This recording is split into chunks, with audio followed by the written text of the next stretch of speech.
बिस्मिल्लाहिर्रहमानिर्रहीम। दोस्तों, एक सवाल है कि क्या ये जो हर जगह आजकल मुनाज़रे हो रहे हैं और हर जगह मुनाज़िर होते हैं, तो क्या ये जायज़ है? क्या इस्लाम उसकी जवाज़ देता है? तो उसका जवाब देते थे। दोस्तों, जब अल्लाह तबारक व तआला की रज़ा के लिए और इज़हार हक़ के लिए मुनाज़रा हो तो ऐसा मुनाज़रा बिल्कुल जायज़ बल्कि फ़र्ज़ किफ़ाई है और ये करना चाहिए। लेकिन आजकल ये शराइत किसी मतलब ये मैं नहीं किसी पर बदगुमानी नहीं कर रहा, लेकिन बाज़ लोगों को मैंने देखा कि उसमें वो उसका इज़हार हक़ मकसूद नहीं होता और वो शर व फ़साद पैदा कर रहा होता है। तो जो भी अल्लाह तबारक व तआला की रज़ा के लिए मुनाज़रा करता है और उसके लिए मतलब इज़हार हक़ के लिए मुनाज़रा करता है तो बिल्कुल जायज़ है।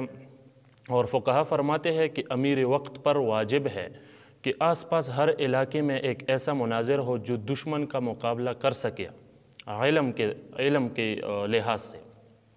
जितने भी मुल्हिदीन है, फ़िरक़े बातिला है, उनका जवाब ये कर सके, तो हर इलाके में ऐसा मुनाज़िर होना चाहिए।